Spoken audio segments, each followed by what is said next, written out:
দর্শক, আপনাদের প্রত্যেককে স্বাগত বাংলা ভিশনের বিশেষ আয়োজন পাবলিক পার্লামেন্ট অনুষ্ঠানে। আপনাদের সাথে আছে আমি মাহফুজুর রহমান এবং স্টুডিওতে আজকে আলোচনার জন্য উপস্থিত আছেন ব্যারিস্টার নাসির উদ্দিন আহমেদ অসীম, মানবাধিকার বিষয়ক সম্পাদক বিএনপি, আছেন ডাক্তার জাহিদুর রহমান, গবেষক, কলামিস্ট ও রাজনৈতিক বিশ্লেষক, আছেন শিশির মনির, আইনজীবী, সুপ্রিম কোর্ট, এবং জাভেদ রাশিন, যুগ্ম আহ্বায়ক, এনসিপি। আপনাদের চারজনকে স্টুডিওতে স্বাগত। আমি আজকে শুরুতে একটু জাভেদ আপনার কাছে যেতে চাই। আপনি জানেন যে আজকে আপনাদের দলের পক্ষ থেকে নির্বাচন কমিশনের একটা প্রতিনিধি দল গিয়েছিলেন এবং সেখানে আপনাদের মুখ্য সমন্বয়ক নাসির উদ্দিন পাটোয়ারি কিছু বক্তব্য দিয়েছেন, আপনি নিশ্চয়ই শুনেছেন। তারপর আমি একটু বলি যে উনি বলেছেন যে বিএনপি জামাতের কারণে আসলে নির্বাচন বিলম্বিত হচ্ছে, জুলাই সনদ বাস্তবায়নে ভণ্ডামি করছে এই দল দুটি, দেশের মানুষের কথা বিবেচনা করে জুলাই সনদে সই করে দেশের মানুষকে মুক্তি দেওয়ার কথা বলেছেন উনি, এবং ফেব্রুয়ারিতে নির্বাচন নিয়েও সংশয়ের কথা বলেছেন। তো বিএনপি এবং জামাত আসলে কি ধরনের ভণ্ডামি করছে? আমি আসলে আপনাকে প্রথমে ধন্যবাদ জানাতে চাই। নাসির উদ্দিন পাটোয়ারি ভণ্ডামি শব্দটা আসলে কি অর্থে ব্যবহার করেছেন সেটা আমি বুঝতে পারিনি, যদিও তবে উনি যেটা বোঝাতে চেয়েছেন বা বলতে চেয়েছেন সেটা যদি আমি সহজভাবে ছোট করে বলি, সেটা হচ্ছে যে জুলাই সনদ বা মৌলিক সংস্কারের প্রশ্নে বাংলাদেশের যদি আমরা এখন ধরি যে অন্যতম প্রধান দুটি দল বিএনপি এবং জামাত, তারা যেভাবে দুটি ভিন্ন মেরুতে অবস্থান নিয়েছে এবং এই অবস্থান নেওয়ার কারণে এই জুলাই সনদ বাস্তবায়ন প্রক্রিয়া বলি বা জুলাই সনদ সাইনের কথা বলি কিংবা এই পুরো মৌলিক সংস্কারের বাস্তবায়নের কথাটাই বলি, এইটা আসলে কোন দিকে যাবে সেটা নিয়ে এক ধরনের শঙ্কা এবং অনিশ্চয়তা তৈরি হয়েছে এর মধ্যেই। কারণ একদিকে আমরা দেখছি যে যখন ঐকমত্য কমিশনের বৈঠক চলছে, সেই বৈঠক চলাকালীন অবস্থায় জামাতে ইসলামী যেই বৈঠকে আপনারা অংশগ্রহণ করছে, এখনও সেই বৈঠক চলমান আছে, সেই মুহূর্তে রাজপথের কর্মসূচি ঘোষণা দেয়া, আবার একই সাথে বিএনপির এই জুলাই সনদকে পরের সংসদে নিয়ে যাওয়া, মানে সংস্কার প্রক্রিয়াটা এখনই না করে পরের সংসদে নিয়ে গিয়ে এটাকে দীর্ঘায়িত করা বা প্রলম্বিত করার যে ইচ্ছা বা আকাঙ্ক্ষা আমরা দেখতে পেয়েছি, সেই জায়গাটা থেকে হয়তো উনি সেটা প্রকাশ করেছেন ওনার স্বভাবগত বাচ্যভঙ্গিতে। আর এটাকে কি ভণ্ডামি বলা যায়? যে যার যুক্তি দিচ্ছেন, রাজপথে কর্মসূচি দিচ্ছেন, এটা কি আসলে ভণ্ডামি? না, এখন আমি তো বললামই যে উনি ওনার স্বভাবসুলভ বাচনভঙ্গিতে বলেছেন কথাটা, কিন্তু যেটা উনি মিন করতে চেয়েছেন সেটা আমি বলার চেষ্টা করলাম এখানে। আপনারা দলীয় অবস্থানে ভণ্ডামি শব্দটা, আপনারা দলীয় অবস্থান থেকে মনে করেন যে বিএনপি জামাত ভণ্ডামি করছে? না, ভণ্ডামি করছে সেই কথাটা আমি বলবো না, কিন্তু দেখেন একটা জায়গায় তো আলোচনা চলমান আছে, আমরা সেই আলোচনায় অংশগ্রহণ করছি। সেখানে আলোচনায় যখন একটা কথা হয়, সেখান থেকে সালাউদ্দিন সাহেব বেরিয়ে এসে মিডিয়াতে যে ব্রিফটা করেন সেটা কিন্তু টোটালি ডিফারেন্ট কথা থাকে ওই জায়গাটায়। উনি যখন ভিতরে এক ধরনের কথা বলেন এবং বাইরে মিডিয়াতে এসে প্রেস ব্রিফিংয়ে ওনার কথাটা কিন্তু ভিন্ন রকম হয়ে যায়, এবং সেইটাই মিডিয়া কিন্তু ওইটা পিক করে। উনি যে ভিতরে যে কথাটা বললেন সেটা পিক করা হয় না। আবার একই সাথে জামাতের কথা বললাম যে আলোচনা চলমান থাকা অবস্থায় রাজপথে কর্মসূচি ঘোষণা, এই দুটি জিনিস আসলে যেহেতু তারা এখন বাংলাদেশের অন্যতম প্রধান দুটি রাজনৈতিক দল, এই জুলাই সনদ বা মৌলিক সংস্কার বাস্তবায়নের প্রক্রিয়াটাকে আসলে এই অবস্থানগুলো কোন দিকে নিয়ে যায় সেটাকেই হয়তো ইঙ্গিত করা হয়েছে। অসীম ভাই, এই জুলাই সনদ বাস্তবায়নে বিএনপির অবস্থানটা বারবার পরিষ্কার করা হয়েছে, তারপর এই যে মৌলিক সংস্কারের ব্যাপারে আপনারা ক্ষমতায় গেলে যে কাজগুলো করবেন, এইটা নিয়ে তো জনগণের মধ্যে একটা সংশয় রয়েছে যে আসলেই আপনারা করবেন কিনা। আপনাকে ধন্যবাদ, এবং সহ আলোচক যারা আছেন সবাই বিখ্যাত ব্যক্তি, দর্শক যারা আছেন তাদেরকেও শুভেচ্ছা জানাচ্ছি। দেখেন, একটা ট্রাস্ট এবং মিসট্রাস্টের বিষয় বাংলাদেশের জনগণের মাঝে দীর্ঘদিন থেকে, অনেকদিন থেকে আছে। রাজনীতিবিদরা মনে করেন আপনার কমিটমেন্ট একটা করেন, দেখা গেছে কমিটমেন্ট হয়তো ফুলফিল করতে পারেন না, তখনই আপনার মনে করেন যে এই যে সংশয়টা আসে। কারণ আপনি বললেন যে বিএনপি যদি ক্ষমতায় আসে, আমরা তো এখনও জানি না, জনগণ তো তাদের ম্যান্ডেটটা দেবে যখন নির্বাচন হবে তখন। একটা জিনিস প্রিজাম্পশন যেটা আছে যে ঠিক আছে, বড় একটা রাজনৈতিক দল হিসেবে বিএনপির মনে করেন যে আপনার রাষ্ট্র ক্ষমতায় যাবার সুযোগ বা দেশ সেবার সুযোগ আছে। আপনার যদি এই বিশ্বাসটা না থাকে, ঠিক আছে, জুলাই সনদে আমি একটা মনে করি যে আমি হলে সাজেশনটা দিতাম, যা বলে সব মেনে নেন, সিগনেচার করে দেন, ইয়েস রাইট ওকে ফাইন, শেষ। তাহলে যেটা হতো সেটা হতো ভণ্ডামি। কারণটা কি আপনি জানেন না যে পরবর্তী পার্লামেন্ট যেটা আসবে সেটা মনে করেন যে আপনার এই র্যাটিফাই করবে কি না, এটাও একটা বিষয়, আপনাকে ট্রাস্ট রাখতে হবে। আমরা তো জুলাই আগস্ট 2024-এর পরে বাংলাদেশের রাষ্ট্রের যে একটা পরিবর্তন হয়ে গেছে, এটার থেকে মনে করেন যে আমি মনে করি যে সবার জন্য শিক্ষণীয় অনেক কিছু আছে। আপনি চাইলেই সব কিছু করতে পারবেন, আমার কাছে এমনটা মনে হয় না। আর আমাদের যে বিদ্যমান সংবিধান, আমাদের সংবিধান কিন্তু এখন স্থগিত না, আমাদের সংবিধান এখন স্থগিত না। অনেকে আপনি রেফারেন্স দেন আপনার যে জিয়াউর রহমান সাহেবের সময় যেটা ছিল, তার আগে যেটা ছিল আপনার ৭৫ পরবর্তীতে, তখন সংবিধানের অনেকগুলো অনুচ্ছেদ স্থগিত ছিল। তখন এক ধরনের প্রেক্ষাপট, এখন আরেক ধরনের প্রেক্ষাপট। আপনি চাইলেই সংবিধানের সংস্কার এখন করতে পারবেন না, আবার অনেক কিছু আপনি এখনই মনে করেন যে আপনার পরিবর্তন করতে পারবেন না, যেটা অর্ডিন্যান্স দিয়ে আপনি কিছু করতে পারেন, যেগুলো এগুলি নিয়ে অনেক আলাপ আলোচনা হয়েছে। বাংলাদেশের জনগণ কিন্তু এই সংস্কার বোঝে না। আমি সোজা বাংলায় বলি, পিআরও বোঝে না, কোনো কিছুই বোঝে না বাংলাদেশের জনগণ। যদি আপনার বুঝতো তাহলে এই দেশে আরও অনেক আগে কিন্তু পরিবর্তন হতো। আমরা সে ধরনের গুণগত কোনো পরিবর্তন খুব একটা বেশি মনে করেন যে দৃশ্যমান পাইনি। এখন আপনি যে কথাটা বললেন, যে অবতারণা করলেন যে বিষয়টার প্রসঙ্গের, আপনি বলতে পারেন যৌক্তিকতা অনেকের কাছে আছে, কিন্তু কথাটা হচ্ছে যে বিএনপি করবে কি করবে না, যেটা সালাউদ্দিন সাহেব জাভেদ উনি যেটা বললেন যে উনি ভেতরে এক কথা বলেন, বাইরে এসে এক কথা বলেন। দেখেন, এটা কিন্তু আমার মনে হয় সব জায়গাতে, এখন তো সোশ্যাল মিডিয়ার যুগ, উনি ভেতরে কি বলেছেন সেটাও কিন্তু প্রকাশ্যে আসবে, মিডিয়ার সামনে যেটা বললেন সেটাও আসবে। কথাটা হচ্ছে যে আপনি সমস্ত রাজনৈতিক দলগুলো এক জায়গায় যদি আসতে না পারেন, তাহলে পতিত স্বৈরাচার আবার মনে করেন যে ফেরত আসবে। ২৪শে আগস্ট পরবর্তী যে অবস্থানটা ছিল, সেটা আমার কাছে মনে হয় না যে এখন আছে। সবাই যার যার মানে তোর সারা তুই সার মোর সারা ঈশ্বর একটা অবস্থা হয়ে গেছে এখন এরকম, যে কে আপনার মনে করেন যে ক্ষমতায় যাবেন, বা এনসিপির পক্ষ থেকে আজকে বলা হয়েছে যে ১৫০ আসন পাবে, বা এ ধরনের বক্তব্য। দেখেন, এটাও কিন্তু এক ধরনের ট্যাগিংয়ের রাজনীতি কিন্তু বাংলাদেশে বহু আগে প্রত্যাখ্যাত।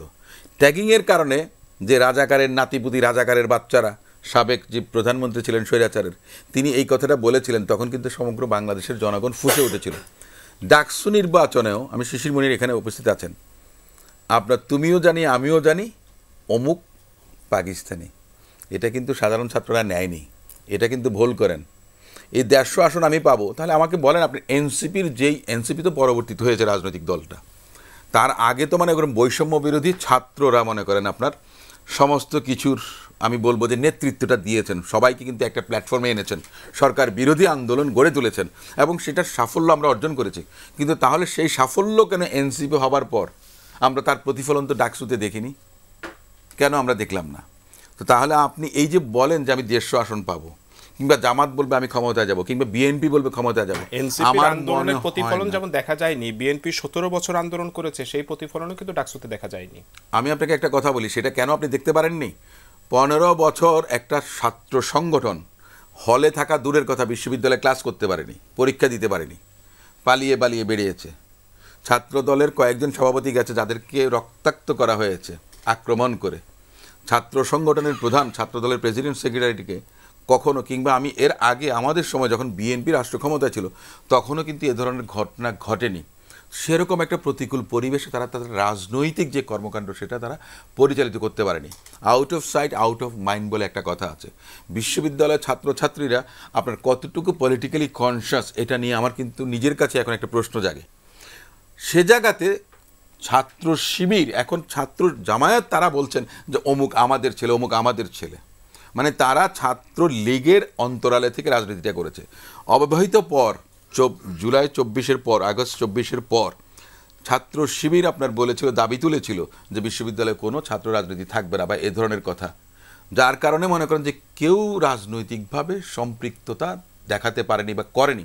কিন্তু তারা তাদের যে ধারাবাহিকতায় ১৫ বছর বিভিন্ন জায়গাতে, এটা বিভিন্ন কারণ আছে। আমি একটা কথা বলছি, আমার নিজের ব্যক্তিগতভাবে ধারণা ছিল, আমি নির্বাচনের আগে আমি বলেছিলাম যে জাতীয়তাবাদী ছাত্রদল ৩ থেকে ৪ হাজার ভোট পাবে, কিন্তু তার থেকে প্রত্যাশার থেকে বেশি ভোট পেয়েছে। এটাই হলো প্যানেল ভোট, কিন্তু এর বাইরে ভোটটা টানতে পারেনি। এখানে ব্যর্থতা আছে নিঃসন্দেহে। ওই যে বলেছিলাম যে আপনি ট্যাগিং যদি দেন, এটাকে মানুষ কিন্তু একসেপ্ট করে না। আমি আসবো আপনার কাছে। আমি একটু শিশিমন আপনার কাছে জানতে চাই, এই জুলাই সনদ বাস্তবায়নের নানা পদ্ধতি নিয়ে আসলে আলোচনা চলছে, কিভাবে বাস্তব করা যায়। 4টা পদ্ধতি ইতিমধ্যে আলোচনা হয়েছে। এর ভিতরে আপনি আসলে প্রশ্নটা উঠালেন যে 1 বছর পরে এসে যে এই সরকারের সাংবিধানিক বৈধতা নিয়ে আপনি একটা প্রশ্ন তুলেছেন, 1 বছর পরে এসে এই প্রশ্নটা আসলে কেন উত্থাপিত করলেন? এই প্রশ্নটা কিন্তু প্রথম উত্থাপিত হয়েছিল ঐকমত্য কমিশন যখন প্রথম আমাদেরকে সিঙ্গেল ডেকেছিলেন পলিটিক্যাল পার্টিকে, এবং এটা আজ থেকে 7.5 মাস আগে। সেখানেই আমাদেরকে একটা রিফর্ম প্রপোজাল দিয়েছিলেন 166টা। এর প্রথম আইটেম ছিল এটা, যে এই জুলাই সনদ বাস্তবায়ন হবার তরিকা কী হবে। আমাদেরকে বলা হয়েছিল টিক মার্ক দিতে, আপনি কোনটা চান, আপনি কোনটা চান, আপনি কোনটা চান। 6টা পদ্ধতি ছিল, যে 6টা পদ্ধতি, এই পদ্ধতি এখন কেন, এখন যে উঠছে কথাটা, কথা সঠিক না, কিন্তু উঠেছে 7.5 মাস আগে, এবং সেখানে আমরা একটা টিক মার্ক দিয়েছিলাম। আমরা গিয়ে বৈঠকে প্রথম বললাম, আমি উত্থাপন করেছিলাম, I participated in the meeting. আমরা বলছিলাম যে আগে আপনি প্রসেসটা ঠিক করেন, যে কি করে এটা ইমপ্লিমেন্ট হবে। তখন বলা হলো আগে আমরা সাবজেক্ট ম্যাটারগুলো ঠিক করে নিই, আপনারা এখন টিকমার্ক দিয়ে দেন। আমরা দুইটাতে টিকমার্ক দিয়েছিলাম, আইদার গণভোট অথবা বলেছিলাম আমরা পার্লামেন্ট এবং কনস্টিটিউয়েন্ট অ্যাসেম্বলি, এটার যে কোনো একটা, ইন দ্য অল্টারনেটিভ। বিএনপি সেই সময় কোনোটাতে টিকমার্ক দেয় নেই।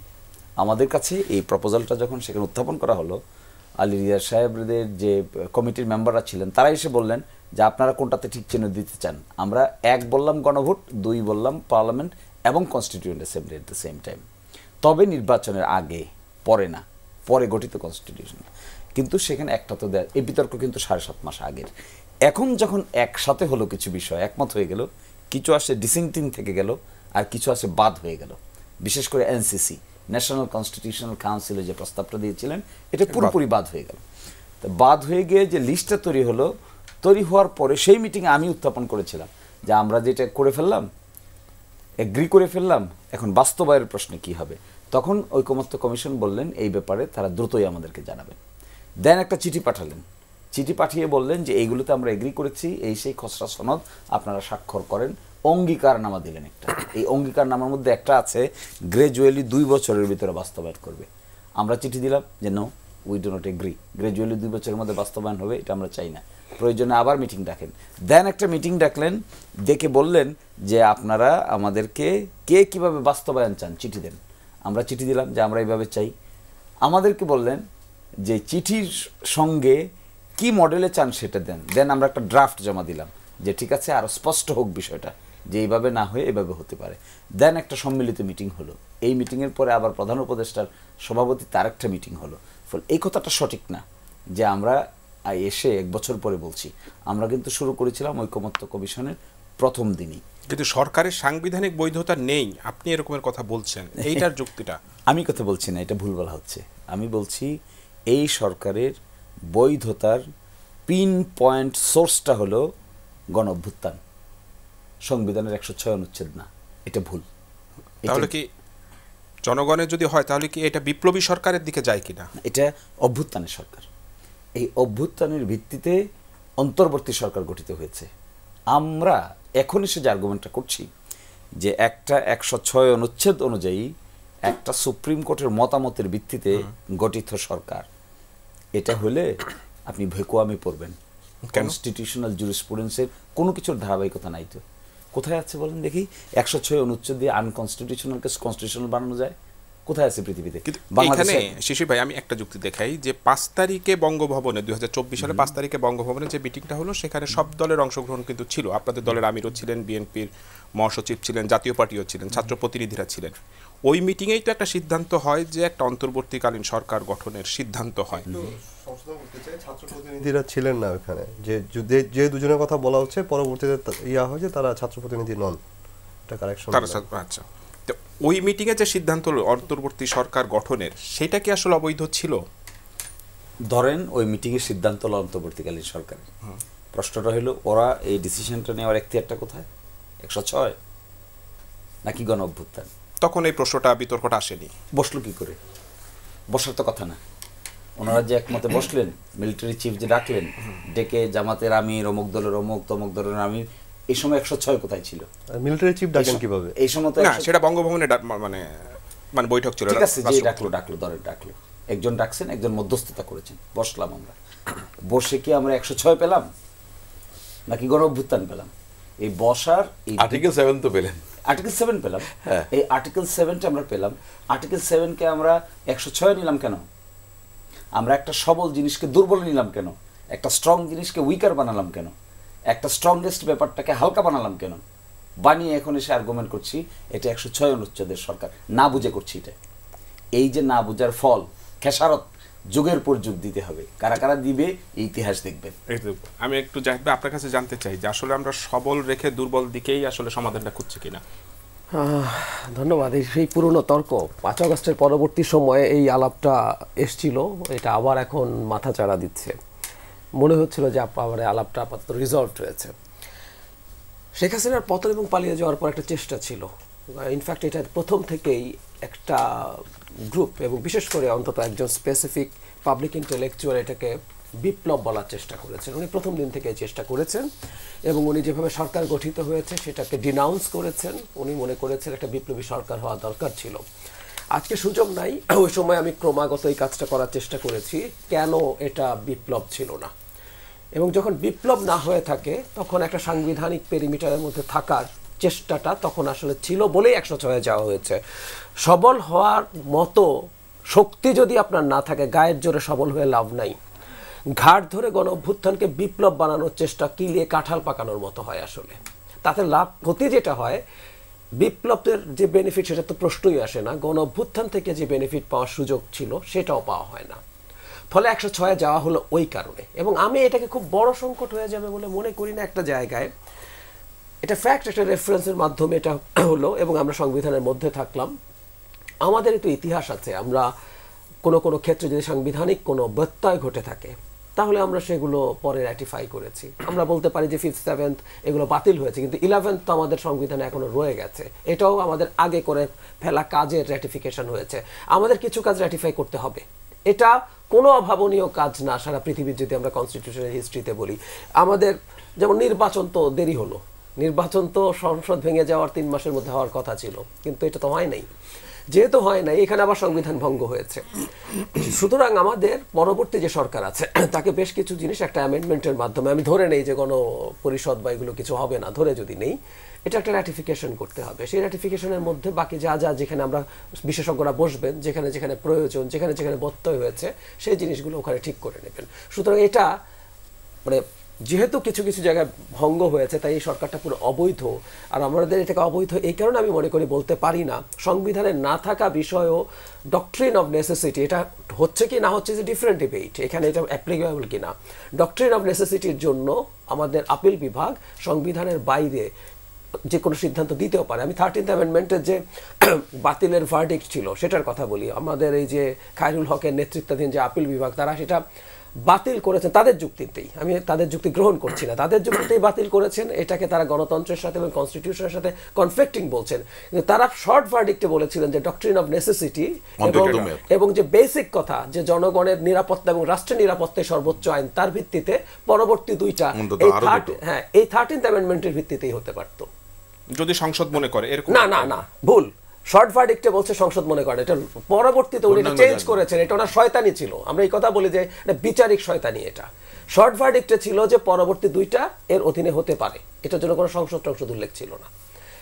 হাসিনা করলেন কি এরপর এটা উনি মানে মেইন ভার্ডিক্ট আসার আগে সব করে টরে ফেললেন। একটা কমিটি গঠন হয়েছিল, সেই কমিটিরও মতামত ছিল যে তত্ত্বাবধায়ক সরকার। সেজন্য আমি যে কথাটা বলতে চাইছি যে এই ধরনের ঘটনাগুলো ঘটে বলেই লিগ্যাল। এখন প্রশ্ন আসবে যে এখানে ডক্ট্রিন অফ নেসেসিটি প্রযুক্ত হতে পারে কি পারে না, এগুলো প্রত্যেকটা লিগ্যাল ডিবেট, এগুলো সবগুলো কোর্টে গিয়ে হবে, কোর্টে গিয়ে হতেই পারে। সুতরাং আমি মনে করি না যে এই সরকার অবৈধ, আমি মনে করি না যে আমরা যে সবলের কথা বলছিলাম সেই সকল সবল করতে গেলে আমরা বড় বিপদে বা আরো অনেক বড় এনার্কির মধ্যে পড়ার ঝুঁকি ছিল। আমি আবারও বলি, আজকে তো সুযোগ নেই, আমি এটা দীর্ঘদিন রিপিটেডলি কথা বলেছি। একটা বিপ্লবের জন্য যা যা ফোর্স প্রয়োজন, একটা বিপ্লব ঘটায় যারা অর্গানাইজড ফোর্স, আমরা কি অর্গানাইজড ফোর্স? আমরা মাঠে এখন কি করছি সবাই মিলে? বিপ্লবের ইতিহাস যদি আসেন আমি ধরে ধরে দেখাতে পারবো যেখানে যেখানে বিপ্লব হয়েছে সেখানে কিভাবে তারা তাদের কন্ট্রোলে রেখে সবকিছু করতে পেরেছে। এটা একটা স্পন্টেনিয়াস সারপ্রাইজিং, একটা কমন উদ্দেশ্যে বিভিন্ন মানুষজন, বিভিন্ন মতাদর্শের মানুষজন এসে, বিএনপি তো সরকার গঠনের আগে 3 মাসের মধ্যে ইলেকশন চেয়েছে না, ভালো না খারাপ is a different debate. BNP মুভমেন্টে ছিল তো, ও তো চেয়েছে কিচ্ছু না একটা ইলেকশন, তারপরে কি বিএনপিকে খারিজ করবেন?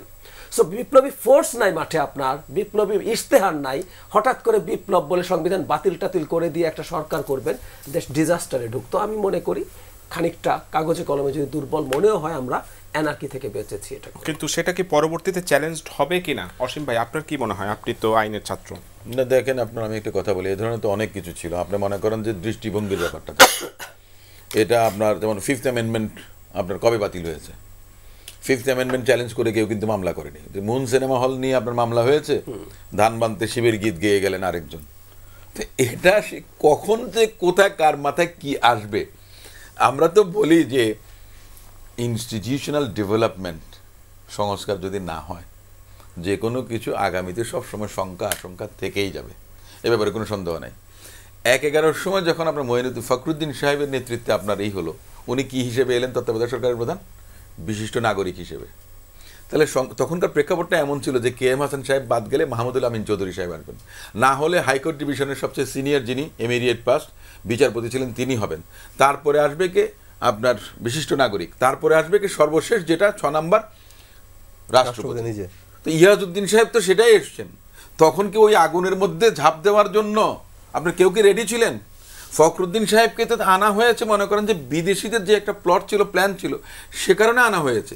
এক্সজস্ট তো আগেই হয়ে গেছে সব কিছু। মাহমুদুল আমিন চৌধুরী সাহেব নিজেও আপনি ডিক্লাইন করেছেন। হাইকোর্ট ডিভিশন ওই আগুনের মধ্যে কে ঝাঁপ দেবেন কারো ছিল না অবস্থা। বিদেশিদের মনে করেন যে একটা প্ল্যান ছিল, সেই অনুযায়ী সে সময় ছক বাঁধা অনুযায়ী কাজটা হয়েছে। আপনার মার্শাল ল চাইলে দিতে পারতেন, সেটা না করে ওই সেনাবাহিনী সমর্থিত আপনার ফখরুদ্দিন সাহেবের সরকারটা ছিলেন। তো আমরা এই জন্যই দেখি, এ কারণে আমরা দেখি যে ব্যালেন্স অফ কনভিনিয়েন্স ইনকনভিনিয়েন্স কখন কার মতো করে কেমন থাকবে। আপনারা সবাই যদি আমার কাছে যদি এখন অস্ত্র থাকে, আমি যে কথাটা বলবো আপনারা সবাই সেই কথাটাই কিন্তু মানবেন। আমার কাছে না থেকে শিশির ভাইয়ের কাছে যদি থাকে, তাহলে উনি যেটা বলবেন সেটাই আমি মানতে বাধ্য হব। পরিবেশ পরিস্থিতিটা সামনের দিকে কি হবে আমি আপনি কিছুই জানি না। আমি যে জিনিসটা মনে করি, এই যে সংস্কার কমিশন এত কিছু বসছেন, ঐকমত্য কমিশন, এই সংবিধান নিয়ে জনগণ সংবিধানের এত কিছু ভাই বোঝে না। মার্শাল ল যখন হয়েছিল, প্রোক্লেমেশন মার্শাল ল, তখন তো সংবিধান পবিত্র। আমার স্যার টি.এস. ক্যান্সার উনি বলেছেন এইটা তো আপনার শেলফের উপরে একবারে বন্ধ করে পবিত্র জায়গায় রেখে দিছিল। অবস্থাটা সেরকম। আপনি করেন সেটা বিচার বিভাগের ব্যাপারটা দেখেন, আপনি পুলিশ কিভাবে চলবে, সিভিল অ্যাডমিনিস্ট্রেশন কিভাবে চলবে, বিভিন্ন প্রতিষ্ঠান, দুর্নীতি দমন কমিশন থেকে বহু কিছু আছে। একটা রাষ্ট্রের চালিকা শক্তি হিসেবে যেগুলি কাজ করবে, জনগণের যে একটা মনে করেন যে রাইটস থাকবে, সরকারের যে অ্যাকাউন্টেবিলিটি থাকবে, প্রতিষ্ঠানগুলোর অ্যাকাউন্টেবিলিটি থাকবে, ওগুলি নিয়ে কথা বলেন।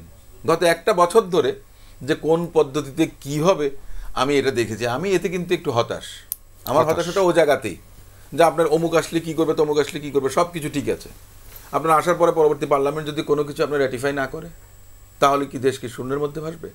শিশির ভাই, আপনার কাছে একটু জানতে চাই, এই যে সরকারের বৈধতা নিয়ে যেমন একটা প্রশ্ন উঠেছে, পাশাপাশি পিআর পদ্ধতিটা নিয়েও জামাত হঠাৎ করেই একটা আলোচনা আসলে তৈরি করলো। শেখ হাসিনার আমলে আপনারা যখন আন্দোলন করতেন বিএনপির সাথে, তখন তো কেয়ারটেকারের অধীনে নির্বাচন বা একটা সুষ্ঠু নির্বাচনের জন্য, তখন তো পিআরের কথা আপনারা আসলে বলেননি। হঠাৎ করে এই ইস্যুটাকে আবার কেন সামনে আনলেন? তখন বলা হয়েছিল পিআরের কথা। একটা বুকলেট আছে, বুকলেটটা আপনি দেখলে দেখবেন 1991 সালের একটা বুকলেট আছে। এই বুকলেটেও পিআর প্রস্তাব ছিল, কিন্তু সেটা নিয়ে তো আপনারা এত ভোকাল ছিলেন না। না, ভোকাল ছিল না, হুইচ ইজ ট্রু। এখন তো আসলে বৈধতা নিয়ে যে প্রশ্নটা জাহিদ ভাই বলছেন, সরকার বৈধ না এটা তো প্রশ্ন না, অবশ্যই বৈধ, কিন্তু বৈধতার সোর্সটা 106 না, বৈধতার সোর্স হলো 7। আর আমার বিবেচনায়, আমার আন্ডারস্ট্যান্ডিংয়ে যতটুকু আমরা লেখাপড়া করেছি, 106-এর বৈধতার চাইতে 7-এর বৈধতা মাচ মোর স্ট্রঙ্গার। ক্লেম করা উচিত এই গভর্নমেন্ট বৈধ on the basis of article 7 of the constitution, not on the basis of article 106 of the constitution. তাহলে তো বহু কিছু সরকার করতে পারবে না, ডিফিকাল্টিতে পড়বে। এখন যা কিছু করছি, অনেক কিছুই করছি যা এক্সিস্টিং কনস্টিটিউশনাল স্ট্রাকচারকে দুমড়ে চুমড়ে ভেঙে দেওয়া হচ্ছে। আচ্ছা বলেন, 106 অনুচ্ছেদ অনুযায়ী রাষ্ট্রপতি প্রধানমন্ত্রী, প্রধান বিচারপতির কাছে রেফারেন্স পাঠিয়েছে। তো প্রধানমন্ত্রী না থাকলে রাষ্ট্রপতিকে পরামর্শ দিয়েছে কে? তখন তো প্রধানমন্ত্রী নেই, কি করে প্রেসিডেন্ট এটা পাঠালো? এগুলো প্রশ্ন উঠবে। আমরা যখন বলি 7-এর উপর শেল্টার নেন, কনস্টিটিউয়েন্ট পাওয়ারের উপর শেল্টার নেন, এখন কি সেই শেল্টার নেওয়ার সুযোগ আছে? অফকোর্স। কিভাবে? It may be taken within next 24 hours. একটা প্রভিশনাল কনস্টিটিউশনাল আদেশ দিয়ে এটাকে কাভারেজ দেওয়া যাবে, কাউকে ডিস্টার্ব না করে কাভারেজ দেওয়া যাবে। এবং এই কাভারেজটা কোনো দল বা পার্টির জন্য না, এই কাভারেজটা হলো রাষ্ট্রের সিকিউরিটির জন্য, এবং এটা কারো পক্ষে বা কারো বিপক্ষে না, সকলের সিকিউরিটি এনশিওর করার জন্য। আচ্ছা বলেন, নির্বাচন অনুষ্ঠান করার কথা বলছি আমরা ফেব্রুয়ারিতে, নির্বাচন অনুষ্ঠান করার কথা বলছি ফেব্রুয়ারিতে, এটা একটা লিগ্যাল কাভারেজের অধীনে হতে হবে না? তো লিগ্যাল কাভারেজটা দিয়েই তো আমরা বলতে পারি নির্বাচন ফেব্রুয়ারিতেই হবে, 12 তারিখেই হবে, ইভেন জানুয়ারিতে নির্বাচন করি আমরা। একটা লিগেল কাভারেজ দিয়ে করি, অ্যাব্রাপ্ট কথাবার্তা বললে তো হবে না।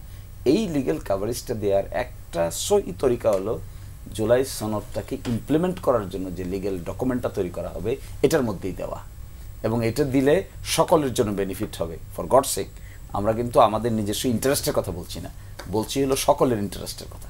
আর সেকেন্ড বলছেন পিআর, আমরা যে পিআর মেকানিজমটার কথা প্রপোজ করেছি এটা হলো একটা ক্লোজ লিস্ট পিআর বলে।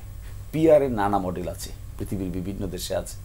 আমরা বলছিলাম যে close list PR. Close list PR হলো এই পিআর যেখানে প্রতিটা পলিটিক্যাল পার্টি 300 আসনের এগেনস্টে 300 ক্যান্ডিডেটের নাম ঘোষণা করবে। এই 300-র মধ্যে যত পার্সেন্টেজ ভোট তিনি পাবেন, এই 300-র মধ্যে নির্বাচন কমিশনের কাছে যে আমাদের তালিকা হবে, ওই তালিকা থেকে তিনি চুজ করে নেবেন যে তিনি 70 ভাগ ভোট পেয়েছেন, 70 ভাগের এগেনস্টে 210টা আসন তিনি বেছে নেবেন। কে প্রথম বাঁচবে এটা প্রশ্ন। তিনি প্রথম বেছে নেবেন যিনি নাকি সবচেয়ে পার্সেন্টেজ ভোট বেশি পেয়েছেন। সেকেন্ড পার্সেন্টেজ যিনি পেয়েছেন তিনি বাকিদের মধ্যে থেকে বেছে নেবেন। এর পার্সেন্টেজ পরে যিনি পেয়েছেন তারপরে দিক থেকে বেছে নেবেন। হ্যাঁ, এই মডেলগুলোর মধ্যে পক্ষে বিপক্ষে একাডেমিশিয়ানরা অনেক আলোচনা করেছেন, সবগুলোতেই করেছেন, কোনোটাই এককভাবে কেউ অ্যাকসেপ্ট করেন নাই। এখনকার যে পদ্ধতিটা, এটাও তো এককভাবে কেউ অ্যাকসেপ্ট করে না। ঐকমত্য কমিশনের মধ্যে একজন মেম্বার আছেন যিনি নির্বাচন সংস্কার কমিশনের মেম্বার ছিলেন, তিনি আমি দেখেছি তিনি বলছেন যে পুরোটা পিআর না করে আংশিক পিআর করা যেতে পারে, এই প্রপোজালে দিয়েছেন। ঐকমত্য কমিশন দিয়েছিল পিআর আপার হাউসে আর লোয়ার হাউসে পিআর হবে না, এটা হবে ট্র্যাডিশনাল মেকানিজমে, ফার্স্ট পাস দি পোস্ট, আর পিআর হবে ঐকমত্য আপার হাউসে। 105টা আসন থাকবে, 100টা হবে পিআর সিস্টেমে, 5টা হবে প্রেসিডেন্ট নমিনেট করবে। এই প্রপোজাল দিয়েছিল ঐকমত্য কমিশনে। বিএনপি তার 31 দফায় বলেছিলেন দ্বিকক্ষ বিশিষ্ট পার্লামেন্ট হবে। এখনকার এসে আমরা এগ্রি করেছি দ্বিকক্ষ বিশিষ্ট পার্লামেন্ট হবে, এ ব্যাপারে একমত। কিন্তু উচ্চকক্ষে পিআরের কথা যখন বলেছে ঐকমত্য কমিশন, তখন বিএনপি নোট অফ ডিসেন্ট দিয়েছে যে তারা উচ্চকক্ষেও পিআর চান না। এইখানকার এসে প্রশ্ন দাঁড়ালো, আমরা এটাকে এই আনসেটেল জিনিসটাকে আমরা পলিটিক্যালি এজিটেট করছি। কিন্তু নিম্নকক্ষে যদি পিআর বাস্তবায়িত হয়, আপনি বলছিলেন যে যত শতাংশ সেই হিসাবে সংসদে আসন পাবে। আমি ধরে নিলাম বিএনপি 50% মানে ভোট পেল, সেক্ষেত্রে নিম্নকক্ষে তার 150টা আসন। এই 150 জন নির্ধারণ আসলে কে করবেন? মানে দলীয় প্রধান আগে না পরে করবে, প্রশ্ন এটা। যদি সে 300 জনের তালিকা দেয়, সেই 300 জনের তালিকা নির্বাচন আগেই দিল, কিন্তু 150 জন কারা? 1 থেকে 150 না এই 150-এর ভিতরে উনি বাছাই করবেন? পারবেন না। এটার আর একটা সাব মডেল হলো র্যাঙ্কড পিআর, অর্থাৎ তিনি যে র্যাঙ্কিং দিচ্ছেন এই র্যাঙ্কিং ক্রস করতে পারবেন না। এই র্যাঙ্কিং ক্রস যে করতে পারবেন না, এটার গ্যারান্টি কোথায়? কারণ তাকে তো আগেই জমা দিয়ে দিতে হচ্ছে বিফোর দি ইলেকশন কমিশন। সংসদীয় আসন কি থাকবেন? সংসদীয় অবশ্যই, কারণ প্রতিটা আসনের এগেনস্টে এবার একটা খুব ইন্টারেস্টিং প্রশ্ন করেছে যে 6-7টা মডেল পৃথিবীতে চালু আছে, এই 6-7টা মডেলের মধ্যে পুরোটাই আপনাকে ইনট্রোটা নিতে হবে, এটার কোনো বাধ্যবাধকতা নাই। কিন্তু আমরা যেটা বলেছি, আমাদের পেপারটা আমরা দুটোই পাবলিশ করতেছি, এটা পাবলিক পেয়ে যাবে, একেবারে টোটো ধরে কোথায় কী হবে না হবে। তার মধ্যে আমরা যেটা বলেছি, সংসদ থাকুক, আসন থাকুক, আসনের এগেনস্টে প্রার্থী থাকুক, নির্বাচন কমিশনে জমা দেন। নির্বাচন কমিশনে জমা দিয়ে কী করেন? এই নির্বাচন কমিশনে জমা দেওয়ার পরে ওখান থেকে আপনি সিরিয়ালি নেবেন, সিরিয়াল ক্রস করতে পারবেন না। এবং তখন প্রশ্ন আসলো, তাহলে পলিটিক্যাল পার্টির লোকেরা স্বেচ্ছাচারী হয়ে উঠবে কিনা? পাশ করার পরে যাকে ইচ্ছা তাকে উপরে নামাবে, যাকে ইচ্ছা তাকে নিচে নামাবে, থার্ড ব্যক্তিকে পছন্দ মতো চলে, তা তো পারবেন না। তাকে তো আগে দিয়ে ডিক্লেয়ার করতে হবে, আগে তো তাকে সাবমিট করতে হবে। এই লিস্টের বাইরে তো তার যাওয়ার সুযোগ নাই। এই প্রশ্নটা উল্টাভাবে বলতে পারেন, জাহিদ ভাই নিশ্চয়ই বলবেন, কারণ ওনার আনসার আমি শুনেছি আরও 2-1 জায়গায়, যে স্বেচ্ছাচারী হয়ে উঠবেন। তো স্বেচ্ছাচারিতার প্রশ্ন যদি হয়ে উঠে, এখন যেখানে মনোনয়ন বাণিজ্যের প্রশ্ন উঠছে না, এখন আমি আসলে আপনার এই মডেলটা এখনো পরিষ্কার না। মনে করেন আপনি দিরাই সাল্লাত থেকে নির্বাচন করলেন, আপনি ওইখানে মানে কাস্ট ভোটারের 30% ভোট পেলেন, সেখানে বিএনপি যদি 40% ভোট পায়, আসলে ওইখান থেকে কে পাস করবে, আপনি না বিএনপি? না, ওইখানকার হিসাব হবে না। হিসাব হবে ধরেন যা বিএনপি 300 এমপি ক্যান্ডিডেটের নাম নির্বাচন কমিশনে জমা দেবে, জামাত জমা দিবে, এনসিপি জমা দিবে, সকলেই জমা দিবে। এখন দেখা গেল এন্ড অফ দ্য ডেতে ধানের শীষ মার্কা ভোট পেল 40 ভাগ, তাহলে 40 সিট পাবেন 120। এই 120 কোথা থেকে আসবে? ওই 300 তালিকা থেকে নেবেন, 1 থেকে 120 পর্যন্ত। এখন একটা প্রশ্ন আসতে পারে, কোন সিট নেবেন? যে সবচেয়ে বেশি পার্সেন্টেজ পাবে তার চয়েস হবে ফার্স্ট, তিনি ঠিক করবেন কোনটাতে তিনি নেবেন। আর যে সেকেন্ড হবে তার চয়েসিং ক্যাপাসিটি হবে সবচেয়ে বেশি পার্সেন্টেজ ভোট যিনি পাবেন তারপরে, এরপরে তিনি, যেমন ধরেন তার থেকে সুনামগঞ্জের এগেনস্টে আমাকে দিল, বিএনপি পেয়ে গেল 40% ভোট। এটা কি প্র্যাকটিকেবল? 30% ভোট। সেটার প্রশ্ন জবাব আপনি দিবেন। আমি তো আপনার আমির, জামাতের আমির যেখানে আছে, আমি যদি মনে করেন যে এই পাই, তাহলে তো আমি তো ওখানে চয়েস দিয়ে বসে থাকবো। আমার মনে হয় এত জটিল প্রক্রিয়া যাওয়া আসলে এখনই বাস্তবসম্মত কিনা আপনারা মনে করছেন বাস্তবসম্মত? এখন প্রশ্নটা আসে, এখন এই যে আলোচনাটা হচ্ছে, আপনি আলোচনা করছেন, তত্ত্বাবধায়ক সরকারের আলোচনা কবে শুরু হয়েছিল? 91 সালের নির্বাচনের আগে। হ্যাঁ, এটা বাস্তবায়ন হচ্ছে কবে? এসে 96-এ এক ভূমিকম্পের পরে। কি ইলেকশন হয়েছে আমরা তো জানি সব। তারপরে তার মানে আপনারা মনে করছেন যে পরবর্তীতে আরেকটা ভূমিকম্প হলে একটা বাস্তবায়ন এই যে আলোচনা, আপনি আমাকে প্রথমেই বলেছিলেন যে আমরা আলোচনা শুরু করি নাই। আমি বলছিলাম যে এই আলোচনা 1991-এ একটা বুকলেট পেয়েছি আমি খুঁজে, এটা রিসার্চের দায়িত্বটা আমারই। 1991-এ একটা বুকলেট পেয়েছি, যে বুকলেটটা জামায়াত ইসলামী 1991 সালে পাবলিশ করেছিল, অফিসে সংরক্ষিত আছে। সেখানে তত্ত্বাবধায়ক সরকার এবং পিআর সিস্টেম দুটোর দাবি আছে। কিন্তু বিএনপি একটা খুব সুন্দর স্লোগান দিয়েছে যে ভোট দিবেন মিরপুরে, এমপি পাবেন সন্দ্বীপে, মানে পিআর সিস্টেম। এখানে জাহিদ ভাই, আমি খুব দ্রুত একটা জিনিস, আমার টার্ন না হলেও, মানে আমরা যদি সত্যিকার অর্থে পিআরে যাই কোনোদিন, তখন না কে এমপি আছে এই হিসাবটা বাদ দিতে হবে। শুধু তখন না, এখনো বাদ দিতে হবে। এমপির সাথে তার কনস্টিটিউয়েন্সির সম্পর্ক কি, তার কাজ কি কনস্টিটিউয়েন্সি, জমিদার ওখানকার। আমরা দীর্ঘদিন থেকে কতগুলো উদ্ভট কাজ করেছি। এমপি রাস্তা বানায় দিবে, এমপি এই বিপদ দেখবে, এমপি সেই, এমপি থোক বরাদ্দ আছে, টিআর কাবিখা বিতরণ করবে। ফর গডস সেক, এগুলো এমপির কাজ না। এমনকি আইনগতভাবে আমাদের উপজেলা আইনের 25 ধারায় এমপিদেরকে উপদেষ্টা বানানো হয়েছে, যার কারণে উপজেলা চেয়ারম্যানরা এমপি ছাড়া কখনোই সরকারের সাথে কোনো যোগাযোগ করতে পারে না। এমপির কাজ রাষ্ট্রীয় আইন প্রণয়ন, পলিসি নির্ধারণ এবং সেগুলো নিয়ে কাজ করা। কেউ যদি লোকাল এসব করতে চায়, আমি এই সময় অনেক লিখেছি, ভাই আপনি উপজেলা চেয়ারম্যান ইলেকশন করেন। কেউ যদি মনে করেন এসব করার মাধ্যমে টাকা বানাবেন, তো আপনি ঠিক আছে বানান, আপনি গিয়ে আগে ওই চেয়ারম্যান হন, আপনার কাজ এখানে না। সো শুধুমাত্র পিআর না, আমাদের এক্সিস্টিং ফার্স্ট পাস দ্য পোস্টেও এমপি কোনো দিনও লোকালি এই কাজগুলো করবে না। এগুলো থেকে যদি সরিয়ে আনতে না পারি, আমরা আসলে এমপি হওয়ার যোগ্য লোকই খুঁজে পাবো না। কারণ এটা আমিও বলেছিলাম, আপনি এটার থেকে বাদ করে দেন, স্থানীয় সরকারকে শক্তিশালী করেন এবং ম্যান্ডেটরি করে দেন যা আছে লিগ্যাল ফ্রেমওয়ার্কের মধ্যে, যেটা আমাদের জনগণ তো তার ছেলের বিয়ে, মেয়ের বিয়ের জন্য লোকাল এমপির কাছে যায়। আর এমপি ইলেকশন করতে এই প্র্যাকটিসটা তো দীর্ঘদিন যাবত চলে আসছে, এটা ভাঙতে হবে তো কোনো একটা পয়েন্টে। এবং ইনসেনটিভ বন্ধ করেন, ইনসেনটিভ আছে তো। আপনি যখন লোকাল ডেভেলপমেন্টে থাকেন, আমি খুব খোলামেলা কথা বলি, সাম পার্সেন্টেজ পেলেই আপনি বিরাট টাকা বানিয়ে ফেলেন। যে এত কোটি কোটি টাকা দিয়ে মনোনয়ন বাণিজ্যের আলাপ আসে, কেন আসে আসলে? কারণ উনি এটা কয়েক গুণ ওখান থেকে অর্জন করে নেবেন। আমি ভালো খারাপের প্রশ্ন বলছি না, আপনি টাকা বানাতে চান, আপনি ভাই চেয়ারম্যান হন, গিয়ে এমপি হওয়ার দরকার নেই। এমপির ইনসেন্টিভ যদি কমে যায়, আপনি দেখবেন যে কেউ যে কোনোভাবে যেন তেনভাবে গিয়ে এমপি হয়ে যাওয়ার কোনো কারণ নেই। আমি খুবই খারাপ শোনাবে, তারপর একটা কথা বলি, পার্লামেন্ট আইন প্রণয়নের জায়গা, তাই তো? আমাদের মাদাল্য হচ্ছে কনস্টিটিউশন। কনস্টিটিউশন পার্লামেন্টারিয়ান না, প্রত্যেকটা নাগরিকেরই পড়া উচিত, কারণ এটা রাষ্ট্রের একজন নাগরিক হিসেবে তার মোটামুটি তার বোঝার চেষ্টা করা দরকার। বাংলাদেশের ইতিহাসে আজ পর্যন্ত যারা এমপি হয়েছে, তার কত পার্সেন্ট কনস্টিটিউশনটা একবার পড়ে দেখেছে? আপনি পেয়ে উঠবেন না। সো যতদিন পর্যন্ত আমরা এমপিদেরকে লোকাল জায়গার এসবের মধ্যে ইনভলভ করে রাখবো, ততদিন আমরা আসলে পার্লামেন্টারিয়ানই পাবো। আমাদের এই যা যা ঘটে এগুলোই হবে। এবং আর্টিকেল 70 যতদিন ওই আগের ফর্মে ছিল, দরকারও ছিল না, যে তারপর আপনার আর কোনো ভ্যালু নাই, আপনি যে কোনো কিছু করতে পারেন। সেই জন্য এই যে কোন কনস্টিটিউয়েন্সি, এই আলাপটা ইনফ্যাক্ট ফার্স্ট পাস দ্য পোস্টও যদি থাকে, এই আলাপটা আমরা করে যাব আসলে। এটা এখন হয়তো এই যে পিআর সিস্টেমকে কমব্যাট করার জন্য বিএনপি ইউজ করছে, কিন্তু আমরা ভবিষ্যতে না, আমি বহুদিন থেকে এটা নিয়ে লেখালেখি করেছি, বলেছি, আমরা ভবিষ্যতেও বলে যাবো। এটা ইনফ্যাক্ট এই সিস্টেমেও থাকার কোনো দরকার নেই। পিআর সিস্টেম হলে দলীয় প্রধানরা কি আরো বেশি ক্ষমতায়িত হয়? অবশ্যই তাই, হ্যাঁ অবশ্যই তাই। ওনার হাতে একচ্ছত্র ক্ষমতা চলে যায়। না, শুধু তা না, আপনার জনগণের ভোটাধিকার থাকবে না। আমাদের এখন বিদ্যমান সংবিধানে, সরি আমি যদি একটু জাস্ট মাঝখান দিয়ে একটু বলে নিই, আমি একটু বিদ্যমান সংবিধানে আছে যে আপনার একটা constituency so ডিলিমিটেড, I will become a voter so that I can vote for my selected person or individual। এটা আমাদের এই অবস্থার মধ্যে আমরা আছি।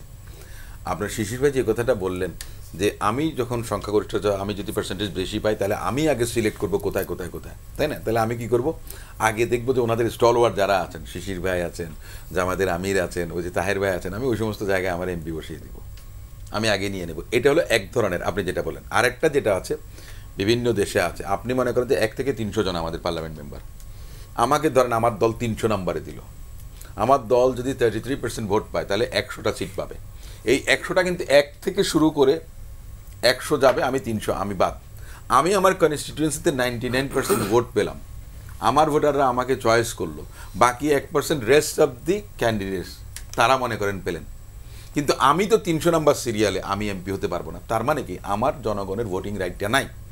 এই সেম অবস্থাটা সারা বাংলাদেশে হবে, কোনো ভোটারের ভোটিং রাইট থাকে না কিন্তু এটাতে।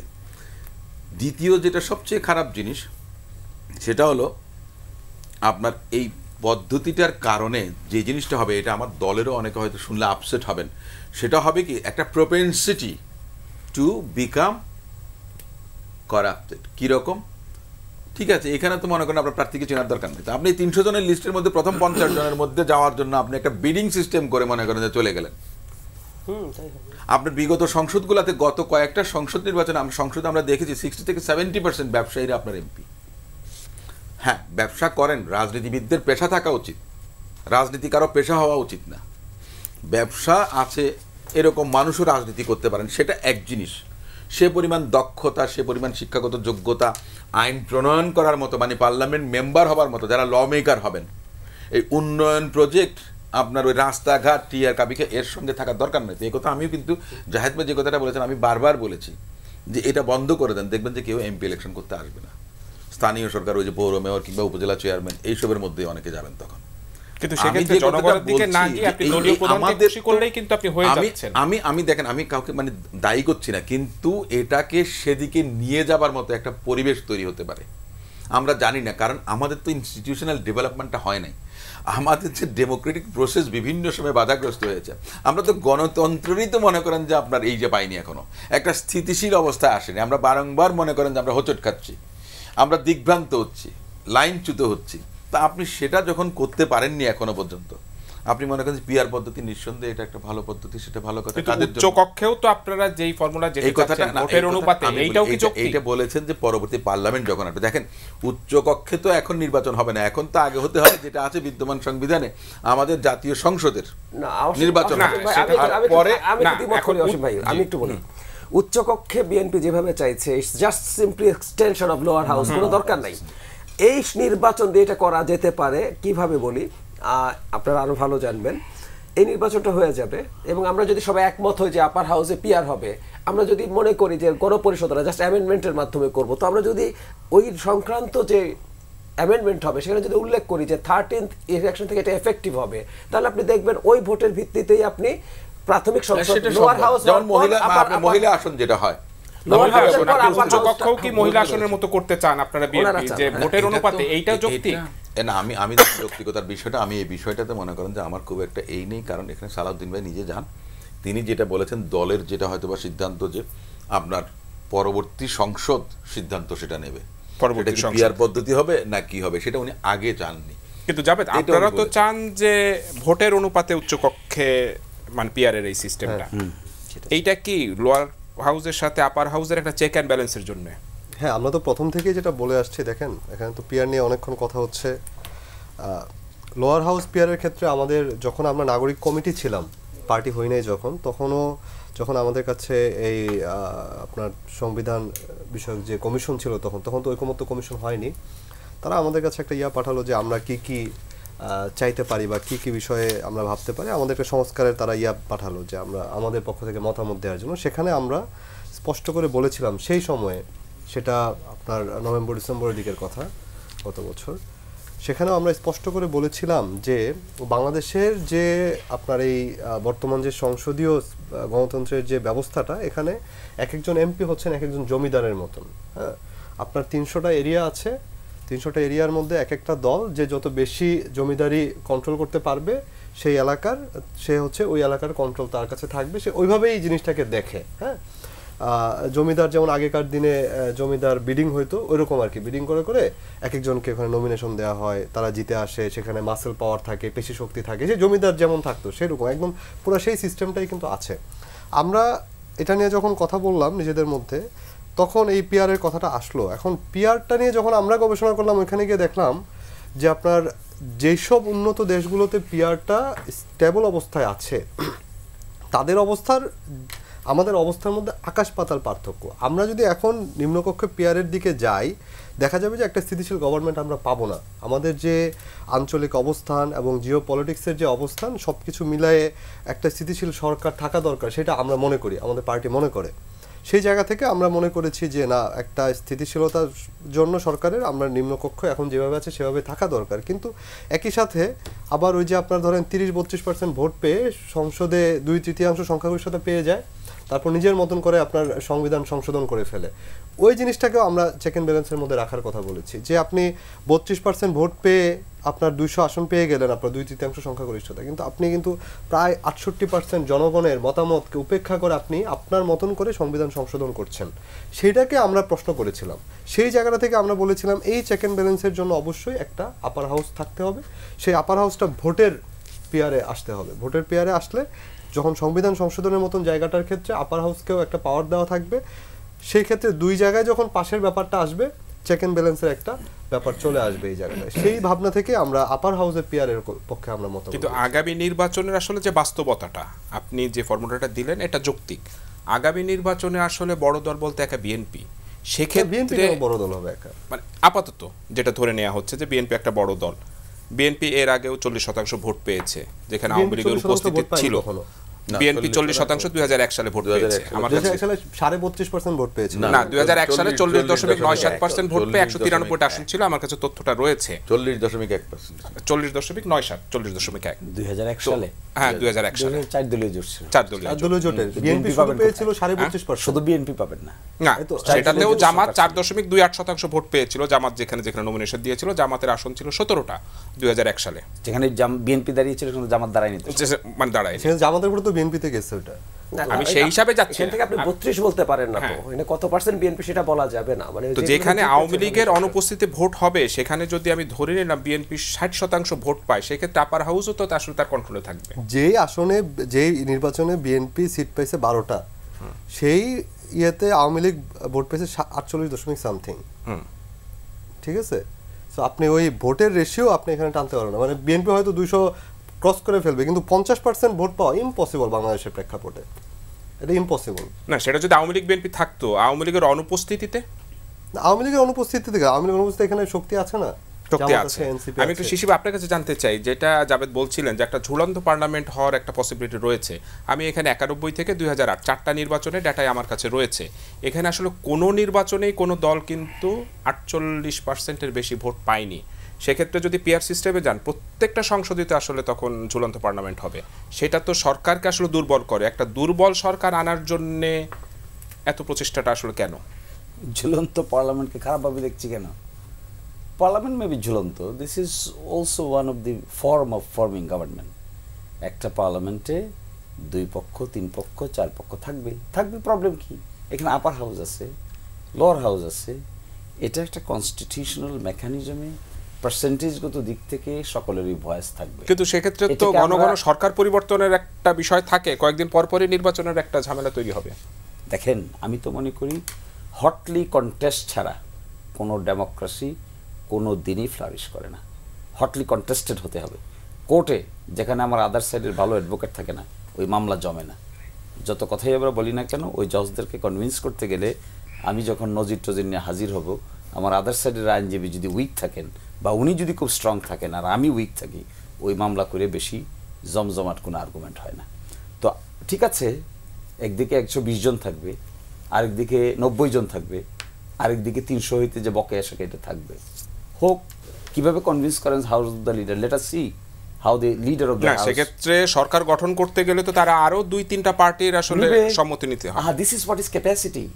আপনি if you are under a challenge, how you are maintaining the challenge, that will flourish your capacity. আমরা কেন বলে ফেলতে চাই সবাই আমার এক মগের ভিতরে ডুববে? থাকুক না, আমি আছি, আপনি আছেন, উনি আছে, উনি আছে, উনি আছে। আমি ক্যাপেবল লিডার যদি হয়ে থাকি, house of the leader, perhaps আমি হাউস অফ দ্য লিডার যদি হতে চাই, বা জাহিদ ভাই যদি হাউস অফ দ্য লিডার হতে চায়, আমাকে কনভিন্স করতে হবে, ওয়াসিম ভাইকে কনভিন্স করতে হবে। কনভিন্স করে যে লিডারশিপটা বিল্ড আপ হবে, আমার বিবেচনায় that leadership will be much more stable leadership. আমাদের এখানে কী হয়েছে, once you pass and form the government, আপনি হলেন অল ইন অল, একেবারে যেমন পারস্য সম্রাট হয়ে গেলেন। তো পারস্য সম্রাট হওয়ার আপনার প্রয়োজন নাই তো। এইখানেই তো একটা প্রশ্ন আসছিল, কনস্টিটিউশন রিফর্ম কমিশনে আরেকটা প্রপোজাল কিন্তু আসছিল, যিনি হেড অফ দ্য গভর্নমেন্ট হবেন তিনি হেড অফ দ্য পার্টি হবেন না। তো হেড অফ দ্য গভর্নমেন্ট আবার হেড অফ দ্য পার্টি হলে কি হয়, মিলেমিশে কি গণভবন কি করে হয়, পার্লামেন্ট কোথায় যায়, ঘুরে ফিরে এক ব্যক্তির হাতেই সকল ক্ষমতা কনসেন্ট্রেশন। আবার এই পিআরএ তো সেই এক ব্যক্তির হাতেই আপনি সংসদের আসনগুলা দিয়ে দিচ্ছেন। না না না না, ইটস নট। মানে উনি 150টা বা 300 আসন সেটা তো উনি ঠিক করছেন। তাহলে আপনি এখন কি করছেন? এখন আপনি ফার্স্ট পাস দ্য পোস্ট সিস্টেমে নমিনেশন দিচ্ছেন, কে দিচ্ছেন? সেই নমিনেশনটা তো জনগণের প্রত্যক্ষ ভোটে আসছে। নমিনেশন কে দিচ্ছে? ভোট তো মানুষ দিচ্ছে, নমিনেশন দিচ্ছেন তো আপনার দলের নমিনেশন কে দিচ্ছে? আপনি তো দিচ্ছেন। আপনি বিএনপি, আপনার নমিনেশন কি আপনি 50 জনকে নিয়ে দিচ্ছেন, পার্লামেন্টে আলোচনা করে নমিনেশন দিচ্ছেন? আপনি তো ঠিক করছেন, জরিপ নিচ্ছেন, জরিপ নিয়ে বলতেছেন অমুক দাঁড়াবে, অমুক দাঁড়াবে না, অমুক 3 জন 4 জন ক্যান্ডিডেট থাকে তো বড় বড় দলের, এক একটা দল। শেষ পর্যন্ত টিকে কোনটা? পার্টি যাকে একটা লেটার দেয়, নির্বাচন কমিশন বরাবর একটা চিঠি দিতে হয় যে এই ব্যক্তি হলো আমার অমুক পার্টি থেকে মনোনীত, তিনিই টিকেন শেষ পর্যন্ত। এই সিদ্ধান্ত কে নেন? জনগণ নেন না তো, এই সিদ্ধান্ত পার্টি হেডেই নেন। আর এই সিদ্ধান্ত এখন যদি নিতে পারেন, তখন তিনি ইলেকশন কমিশনের সিদ্ধান্ত নিয়ে জমা দিলে প্রবলেম কোথায়? প্রবলেম আছে কিনা জাহিদ ভাই একটু আপনার কাছে জানতে চাই। এই ঝুলন্ত পার্লামেন্টটাকে আসলেই শক্তিশালী কোনো সরকার গঠন করে? আমি ঠিক মনে করি না। মানে খুব ইন্টারেস্টিং ফ্যালাসি আছে। আর্টিকেল 70 নিয়ে আমরা দীর্ঘদিন ডিবেট করেছি, বলেছি আর্টিকেল 70 যেভাবে ছিল সেভাবে থাকা যাবে না। আমি ভুল না করলে পাকিস্তান কনস্টিটিউশন আর্টিকেল 59 ওরা খুব চমৎকারভাবে অ্যামেন্ড করেছিল। তারা 4টা জিনিসকে এর বাইরে রেখেছে: সরকার গঠনের সময়, অনাস্থা ভোটের সময়, ট্রেজারি বিল, আর এটা হচ্ছে কনস্টিটিউশন অ্যামেন্ড করার সময়। 4টার বাইরে বিরুদ্ধে ভোট দেওয়া যাবে। আমি অবাক হয়ে গেছি, আমাদের কনস্টিটিউশন রিফর্মস কমিশন অনাস্থা ভোটও এর মধ্যে বাইরে রেখে দিয়েছেন, হোয়াট এভার। কিন্তু আমি যতদূর জানি জামায়াতে ইসলামীও মনে করেন অনাস্থা ভোটের ক্ষেত্রে ভোট মানে দলের বিরুদ্ধে ভোট দেওয়া যাবে না, এটাকে এক্সাম্পট রেখে বাকিগুলো হবে। তার মানে থিওরিটিক্যালি আমরা মনে করছি এটা করলে সরকার আনস্টেবল হবে, হর্স ট্রেডিং হবে, তাই আমরা একটা স্টেবল সরকার চাই, তাই তো? আর্টিকেল 70 মূল উদ্দেশ্য কি? যে আমরা ভারতের মধ্যে, ভারত আমাদের চাইতে বহুদিন গণতন্ত্র চর্চা করেছে। ভারতে বিভিন্ন রাজ্যে বিজেপি এমপি কিনে কিনে কি করতেছে আমরা দেখছি তো, এটা নতুন কিছু না, অনেকদিন। আর আমরা এখন কোন জায়গায় আছি? আচ্ছা, এখন আনস্টেবল সরকারের উদাহরণ আছে, যেমন আমরা খেয়াল করি জামায়াত এখন সারা পৃথিবীর অনেক উদাহরণ সামনে নিয়ে আসে যে এতটা দেশে, 90টা দেশে না 100টা দেশে আছে। আসলে স্ট্যাটিস্টিক্সগুলো অপ্রয়োজনীয়। কেন? সংখ্যা দেখিয়ে যদি বলেন তাহলে তো তত্ত্বাবধায়ক সরকার বাতিল করতে হয়, কারণ তত্ত্বাবধায়ক সরকার আমরাই প্রথম, এরপর আমরা সরে যাওয়ার পর পাকিস্তান আছে একটা, তো সারা পৃথিবীতে নাই, সো আমাদেরও দরকার নাই। যুক্তিটা এরকম। রাদার আমরা দেখবো আমাদের কোন প্রয়োজন এবং আমাদের দেশের অবস্থাটা কি। যেমন ধরুন 50s 60s থেকে শুরু করে এখন পর্যন্ত ইটালিতে বা জাপানে আপনি যদি চিন্তা করেন 1-1.5-2 বছরের বেশি সরকার টেকে না। কিন্তু আমরা যদি নেপালে দেখি, নেপালে কত 18 বছরে, এটাও একটা মানে ওদের তো অর্ধেক মানে সিটের অর্ধেক হচ্ছে ফার্স্ট পাস দ্য পোস্ট, আর অর্ধেক হচ্ছে প্রপোর্শনাল রিপ্রেজেন্টেশন। 18 বছরে 13টা সরকার হয়েছে।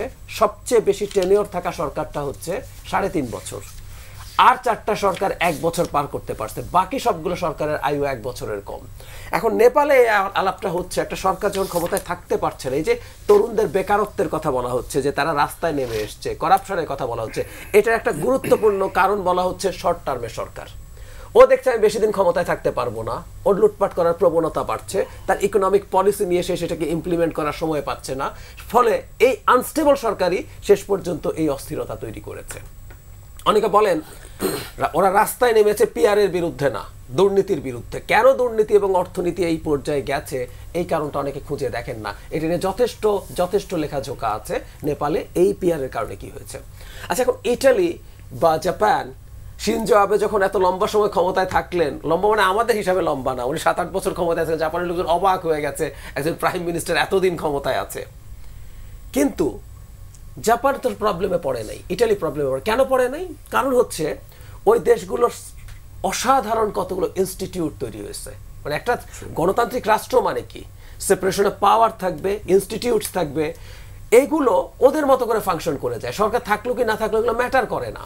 এখন বাংলাদেশ শেখ হাসিনা পরবর্তী সময়, আমরা শেখ হাসিনার আগেও বাংলাদেশের ইনস্টিটিউট ভালো ছিল না, আর শেখ হাসিনার সময়ের পরে আমরা একটা ধ্বংসপ্রাপ্ত একটা সিস্টেমের মধ্যে এসে পড়েছি, এবং আমরা এক্সপেক্ট করছি এটার মধ্যে আমাদের আনস্টেবল সরকার ঠিকঠাক মতো পারফর্ম করতে পারবে। That's no way.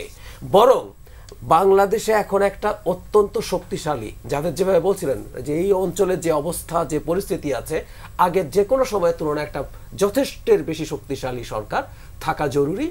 এটা সরকার স্টেবিলিটি আপনি নিশ্চিত করেন।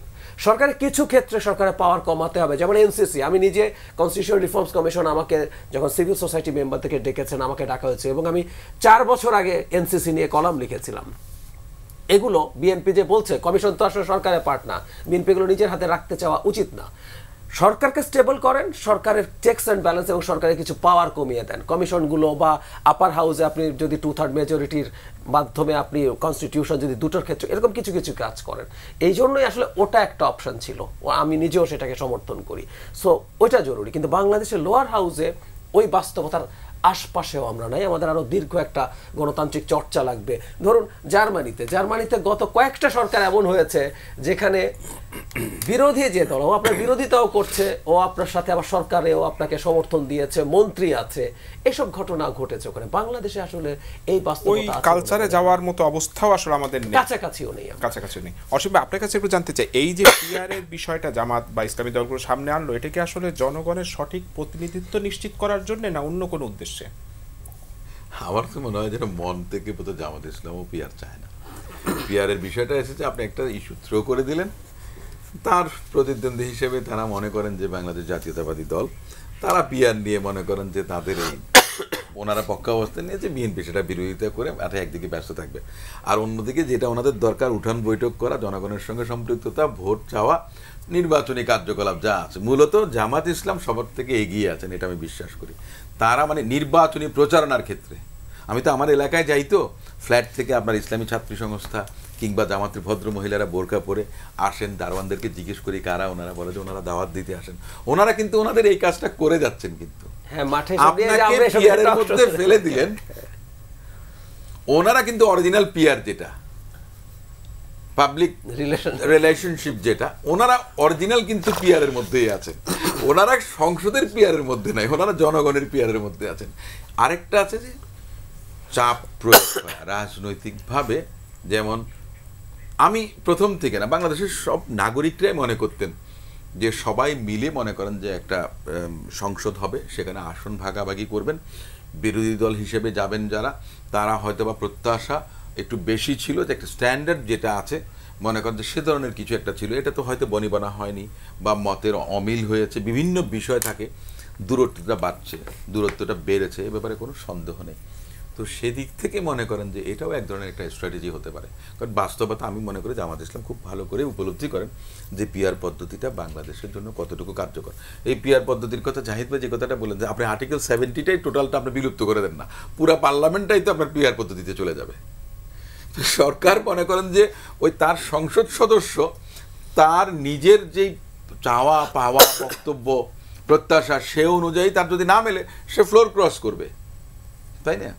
আমরা তো কেন এই হর্স ট্রেডিংটার জন্যই তো মনে করেন যে আপনার আর্টিকেল 70 আমাদের এখানে এখন এক্সিস্ট করে, যে 4টার কথা বললেন তার বাকি থাকেইটা কি, ও থাকা আর না থাকা, 70 তার মানে থাকা। ওই আপনি যেটা বললেন, যেটা যা আমি শুনলাম বা আমি যতটুকু বুঝেছি, তাতে দেখা গেছে যে আপনি অর্থ বিলে আপনি দিতে পারবেন না, অনাস্থাতে আপনি দিতে পারবেন না দলের বিরুদ্ধে, তাহলে আপনার বাকিটা থাকলোটা কি? আপনি যদি ওটাই যদি করতে না পারেন, তার মানেটা কি? Article 70 will exist in reality, এটাই কিন্তু বাস্তবতা। মানে হিসাব করে যদি দেখেন আপনি, আপনার কাছে একটু জানতে চাই, আপনারা তো, আমি আসবো আপনার কাছে, যে আপনারা তো আসলে 300 আসনে প্রার্থী নির্বাচন করে ফেলেছেন, আপনিও একটা নির্বাচনী আসনে লড়বেন, আপনারা কি ভোট চাচ্ছেন না পিআর এর পক্ষে জনমত গঠন করছেন? দেখেন, তা কি মিউচুয়াল এক্সক্লুসিভ? আমি পিআর এর কথা বলতে পারবো না, ভোটের কথা বললে অবশ্যই পারবেন। আমি সবটাই বলতে পারবো। মানে পিআর এর কথাটা কি আপনারা ঢাকায় বলছেন না এলাকায় গিয়েও আসলে ভোটারদেরকে পিআর এর কথা বোঝাচ্ছেন? আমি আমার এলাকায় ভোটও চাইতে পারবো, এট দ্য সেম টাইম আমি ন্যাশনালি পিআর এর কথা বলতে পারবো। এটা মিউচুয়াল এক্সক্লুসিভ কিছু না, এমন না যে একটি করলে আমি আরেকটা করতে পারবো না। ফলে ওই এটা either you are with us or with the terrorist এরকম কোনো প্রিন্সিপাল না, it's a both together can be done. Second প্রশ্নটা হলো ইম্পর্টেন্ট এই বিতর্কটা কোথা থেকে জন্ম হয়েছে এই জিনিসটা কিন্তু রুটটা দেখতে হবে। বিতর্কটা জন্ম হয়েছে কিন্তু জুলাই সনদ বাস্তবায়নের গড়িমসি নিয়ে। This is the root cause. কোনো প্রবলেমের রুট কজ যদি কেউ আইডেন্টিফাই করতে না পারে তাহলে তার পক্ষে এটা সলভ করা পসিবল না। আপনি আজকে বসেন, আগামীকালকে বসেন, পরশু দিন আপনি সলিউশন বের করেন, জুলাই সনদ বাস্তবায়িত হোক, দেখবেন রাজনৈতিক problem automatic will be solved. আপনি যদি গো ধরে থাকেন জুলাই সনদ আপনি বাস্তবায়ন করবেন না। কেউ কি গোধরে আছে? আছে আপনি ঐক্যমত্য কমিশনে গিয়ে দেখলেন, একটা সময় পরে যখন কেউ আর্গুমেন্টে পারেন না তখন বলেন আমরা একমত নই। এটি তো গো ধরা বলি আমি। আপনি যদি জুলাই সনদ এখন বাস্তবায়ন করবেন না, সকলেই বলছে জুলাই সনদ আমরা এখন বাস্তবায়ন করতে চাই, নতুন সিস্টেমে সুইচ করতে চাই, এটা আপনি বাস্তবায়ন না করে যদি গো ধরেন তাহলে আপনি ডেডলক তো তৈরি করছেন। এই ডেডলক থেকে বের হওয়ার একটা মাত্রই সলিউশন আছে এবং within 48 hours it will be solved. যদি আমরা বলতে পারি ইয়েস একমত হয়েছি, ইমপ্লিমেন্টেড হবে, তারপরে আমরা নির্বাচন ঘোষণা দিয়ে দেব, ফেব্রুয়ারিতে নির্বাচন হবে। আপনি দেখবেন যত পলিটিক্যাল ডিসকাশন এখন দেখতে পাচ্ছি আমরা, এই পলিটিক্যাল ডিসকাশনের মধ্যে যে তিক্ত কথা হয়, পিঞ্চ করে যে কথা বলে, কতগুলো টক্সিক কথা বলেন কেউ কেউ, আমি মনে করি টক্সিক কথা যারা বলেন এটা একটা অ্যাটেনশন ড্রয়িংয়ের প্রক্রিয়া। যত না বেশি তার কথার মধ্যে কোনো যুক্তি আছে, বুদ্ধি আছে, কিংবা অপর পক্ষকে দেওয়ার মতো কোনো জ্ঞান আছে, তার চাইতে বেশি কিছু টক্সিক শব্দ ব্যবহার করার একটা টেন্ডেন্সি আছে। আপনি আমাদের দেশে মিডিয়াটাকে পুরোটাকে অ্যানালাইসিস করে 10টা লোক পাবেন, এরকম সব দল মিলিয়ে ধরেন 10-15 জন লোক পাবেন। এই 10-15 জন লোকের একটা ব্র্যান্ড দেখতে পাবেন, ব্র্যান্ড হলো টক্সিক কথা বলবে, এটা নিয়ে সবাই ট্রল করবে, পক্ষে বলবে বিপক্ষে বলবে, এতে তিনি কি আনন্দ পান আমার কাছে কিছু মনে হয় না। যদি এই পলিটিক্যাল প্রবলেমের রুট কজটাকে অ্যাড্রেস করতে পারি, টক্সিক কথা যারা বলেন এরাও অটোমেটিক্যালি সলভ হয়ে যাবে, মানে সলভ হয়ে যাবে। আমি একটু নির্বাচন প্রসঙ্গে জাভেদ আপনার কাছে একটু যেতে চাই যে আপনারা গত দুদিন ধরে খবর আসছে যে এনসিপি এবং গণ অধিকার পরিষদ একটা জোট বা একীভূত হচ্ছেন। আজকে আপনাদের মুখ্য সমন্বয়ক, আমি আলোচনা শুরুতেই যেটা উঠিয়েছিলাম যে নাসিরুদ্দিন পাটোয়ারি, তিনি বলেছেন যে আগামী নির্বাচনে আপনারা 150টি আসনে বিজয়ী হবেন। ঠিক 3 মাস আগে জুনের 22 তারিখে তিনি বলেছিলেন যে 300 আসন। 3 মাসের ব্যবধানে কিন্তু অর্ধেক হয়েছে, নির্বাচনে 4.5 মাস বাকি। 4.5 মাস পরে আসলে এটা কোথায় যাবে আপনাদের অ্যানালিসিস সেটা আমরা জানি না। গণ অধিকার পরিষদের সাথে এনসিপি একীভূত হয়ে আসলে লাভটা কি হচ্ছে? গণ অধিকারের সাথে এনসিপি একীভূত হচ্ছে এরকম চূড়ান্ত কোনো কিছু এখনো হয় নাই, আলোচনা রয়েছে। ঠিক আছে, আলোচনা হয়েছে, দুই দলের শীর্ষ নেতৃবৃন্দের সাথে কিছু কথাবার্তা হয়েছে, কিন্তু আমরা এনসিপি যে বিলুপ্ত হচ্ছে বা এনসিপি নাম পরিবর্তন করে অন্য কিছু এরকম কোনো সম্ভাবনা একেবারেই নাই। আমরা যেই ধারার রাজনীতিটা করতে চাই, মধ্যমপন্থী রাজনীতি, বাংলাদেশপন্থী রাজনীতি, সেই রাজনীতিতে আমাদের যে নিজস্ব একটা ভীষণ আছে, সেই ভীষণ তার সাথে যারা যারা যুক্ত হতে চায় আমরা তাদেরকে স্বাগত জানাই। সেই ক্ষেত্রে আমাদের কোনো সন্দেহ নেই, আমরা সকলকে নিয়েই এখানে একসাথে সামনের পথটা চলতে চাই। সেই জায়গাটায় আমরা আমাদের যেহেতু গণ অধিকার পরিষদের তারাও একটা তরুণ নেতৃত্ব নির্ভর রাজনৈতিক দল, তারাও 2018 কোটা সংস্কার আন্দোলন থেকে উঠে আসা রাজনৈতিক দল, তাদের সাথে আমাদের অনেক শীর্ষ নেতৃবৃন্দ তারা একসময় তাদের ওই দলে সদস্য ছিলেন। সেদিক থেকে তখন একটা প্রশ্ন তরুণদের মধ্য থেকে উঠে এসেছিল যে এই দুইটা শক্তি কি এক হতে পারে কিনা।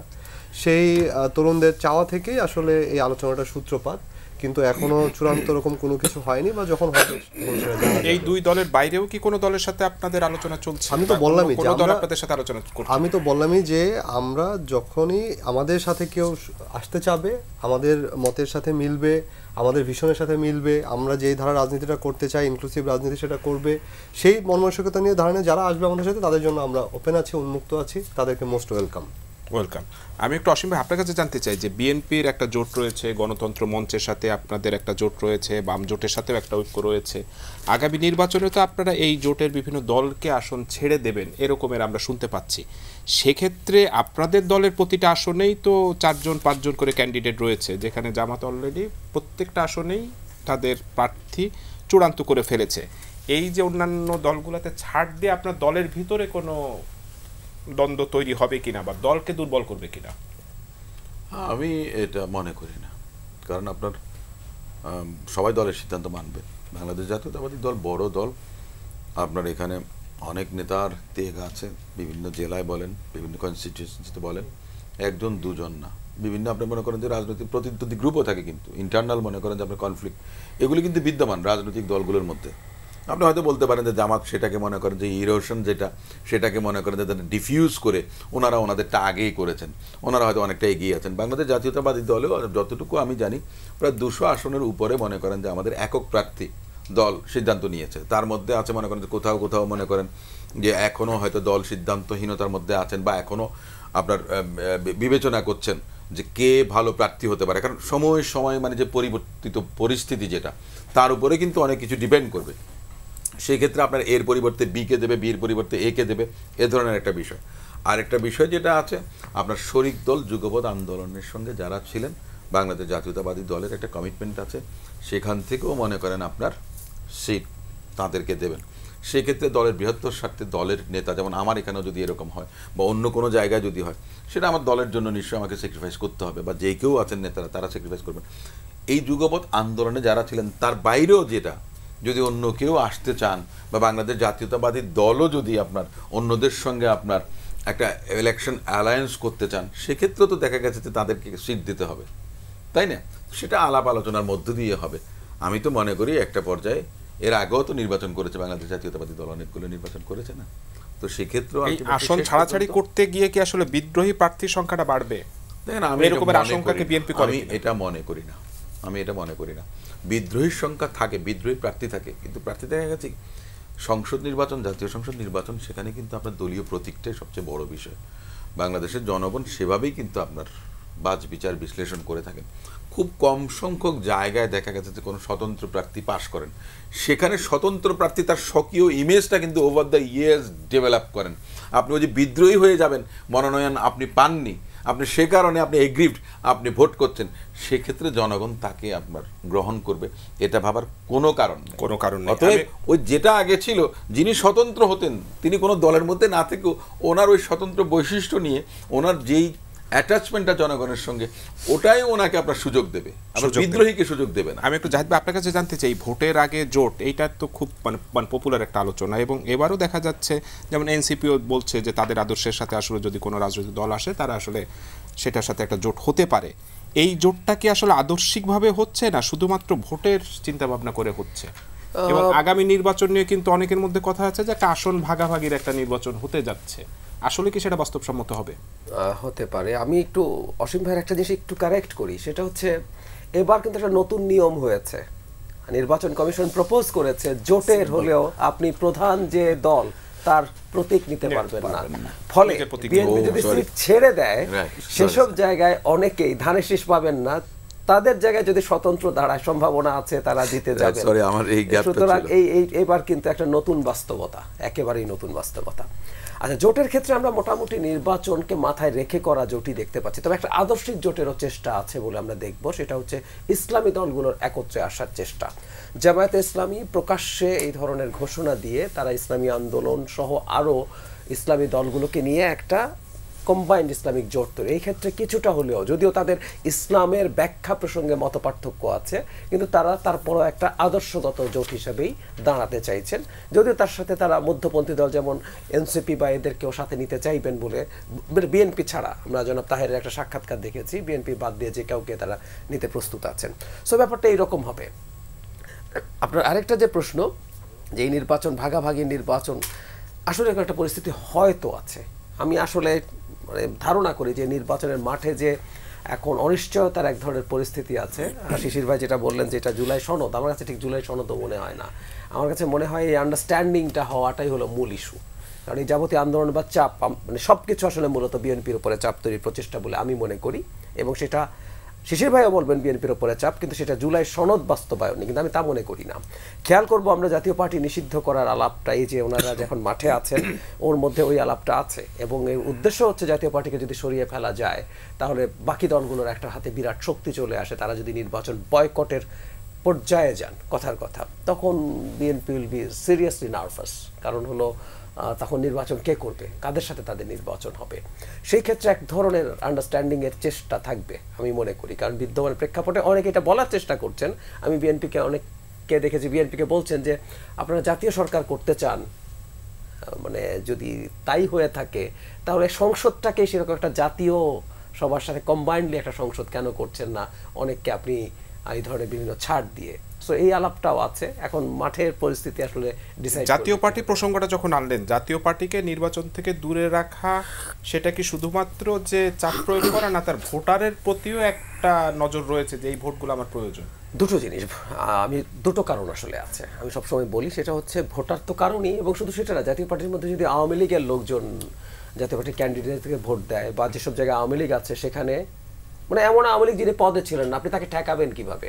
অনেকে বলেন যে, আমি জানি না, এনসিপিকেও বলতে শুনেছি ওরা লাঙ্গলে গিয়ে জাতীয় পার্টির ওখানে গিয়ে নির্বাচন করবে। আমি পাল্টা কথা বলি, গোপালগঞ্জে একজন কলেজ টিচার আওয়ামী লীগের সমর্থক হিসেবে সবাই জানেন, উনি কোনো পদে ছিলেন না, উনি যদি নির্বাচনে দাঁড়ান, আমাদের তো ক্রাইটেরিয়া আছে কি কি করলে সংসদ নির্বাচন করা যাবে না, আপনি কি করে ঠেকাবেন?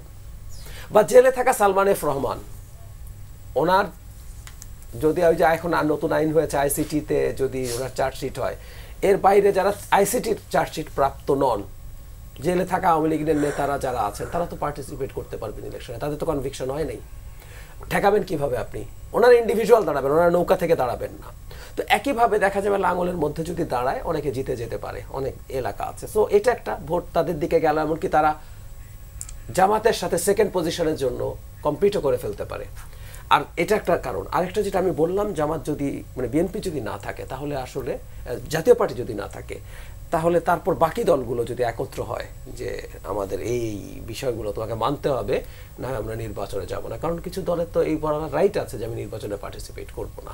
সো এটা একটা রিয়েল সিচুয়েশন আর কি। Real situation. আমি একটু শিশির ভাই আপনার কাছে জাতীয় পার্টি নিয়ে আমি একটু যদি আমি আসবো আপনার কাছে জাতীয় পার্টি নিয়ে। আমি একটু শিশির ভাই আপনার কাছে জানতে চাই, যেটা বলছিলেন যে জামাত এবং ইসলামী আন্দোলন মিলে একটা বা খেলাফত মজলিসের সাথে পিয়ার নিয়ে আপনার আন্দোলন রয়েছে, নির্বাচনেও হয়তো একটা জোট হতে পারে, এটি কি আসলে একটা আদর্শিক জোট?